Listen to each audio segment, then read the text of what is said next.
kuat ya mas? Ini kuat lah.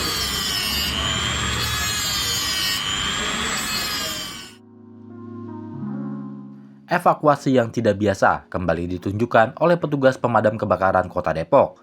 Kali ini, petugas damkar UPT Cinere berhasil mengevakuasi sebuah cincin yang terjepit di alat kelamin seorang warga, serta menyelamatkan seorang anak yang terjepit resleting.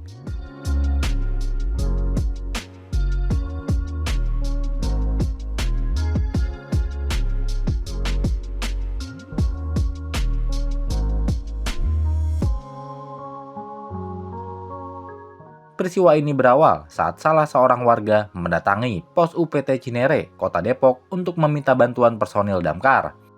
Warga tersebut datang dalam kondisi panik karena sebuah cincin terjepit pada alat kelaminnya. Melihat situasi tersebut, petugas damkar langsung bergerak cepat dengan menggunakan alat gerinda mini dan dilakukan secara hati-hati. Proses evakuasi cincin akhirnya berhasil dilakukan tanpa adanya kendala.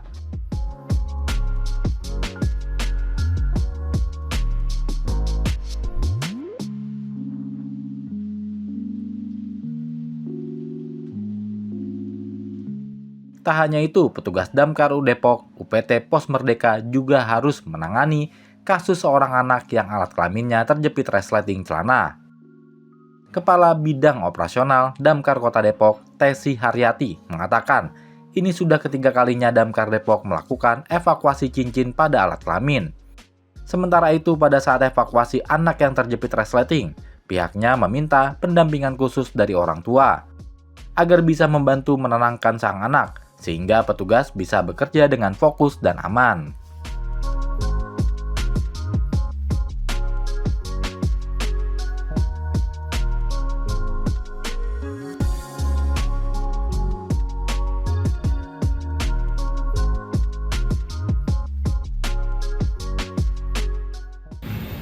Ya, terkait dengan TKP, unit kemaluan yang terjepit resleting dan cincin, ini benar dilakukan oleh petugas pemadam kebakaran dari UPT Cinere dan UPT Pos Merdeka dari Abadi Jaya.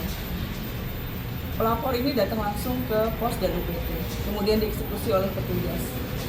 Usia dari pelapor ini 31 tahun, itu untuk kejadian yang kemaluan masih kecil. Sedangkan untuk kemaluan yang terjepit resleting ini di usia 8 tahun. Selama evakuasi tidak ada kendala yang mungkin terjadi. Ini anak kecil tersebut usia 8 tahun ini melihat secara langsung tanpa bius, jadi kami memerlukan bantuan orang tuanya untuk menenangkan. Sedangkan yang kemaluan terjepit cincin ini kita lakukan evakuasi dan saya harap ini tidak terjadi pada masyarakat yang lain ya, karena kasus cincin ini yang terjepit di kemaluan ini sudah 3 kali kasus kita tangani untuk dapat Kota Depok. Dan selama proses evakuasi tidak ada kendala, dan kami mengharapkan agar masyarakat bisa berhati-hati karena ini adalah alat vital yang memang penting. Jadi tolong dijaga dan tidak konyol. Seperti itu. Jika ada kendala terkait dengan pasca dilakukan evakuasi, kami menyarankan ke fasilitas kesehatan terdekat untuk diperiksa secara medis dan baik dan demikian.